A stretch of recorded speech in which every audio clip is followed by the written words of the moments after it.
Let's bring in attorney Jonna Spilbor. I want to start with the Cosby case because we were just talking about that there.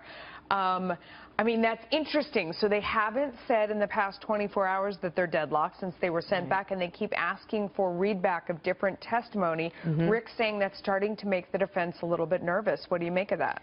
It probably should make the defense a little bit nervous, but the way I'm reading these tea leaves is that this was a case of she said, he said, only a little bit different because the he said wasn't actual testimony from Bill Cosby. It was from deposition testimony many, many years ago. If the jury cannot come to a conclusion now, it tells me that they, one or more, don't believe the accuser. That's the only reason why they would be unable to come to a verdict at this point. So remind us, though, some of the history of this that's really interesting, because the accuser, so she settled before, right? And there was a deposition. She wasn't supposed to say anything.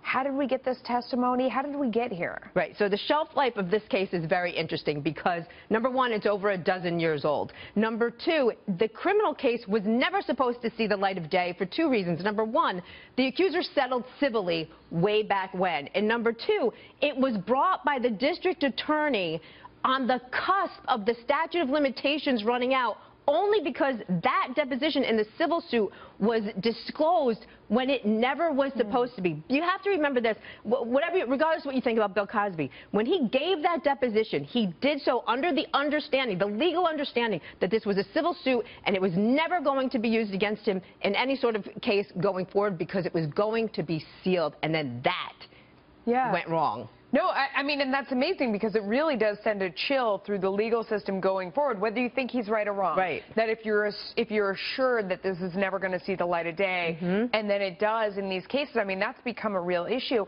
Also, so many people watching this thought this was a slam dunk. I mean, we've seen so many people come forward against him. This woman, you know, in the past, she received a settlement. I mean, everything was pointing to a slam dunk. What has happened? Well, what has happened is nothing is ever a slam dunk when you have 12 people deciding the fate of somebody that they've never met. And in this case, what I find really spectacular is that Bill Cosby's defense was all of 6 minutes long. And this was I think it was a tough call not to put him on the stand because the jury is hearing what he said 12 years ago without getting his current perspective now. I think that maybe, if they come back, if they reach a verdict and he's guilty, that might be where the mistake lies. But they said that would have opened the door to bringing everybody in. If he had said, you know, they asked him a question, this isn't, you never behaved this way or something like that, that would have opened the door to bringing all the other accusers in. And that's what I heard about why they kept him off. That could be one possibility. You have to be very careful with what you say on the stand. Jonna, always great. Thank you for coming. I love the way you explain things in a way we can all understand. Thank you. You're so good. Thanks.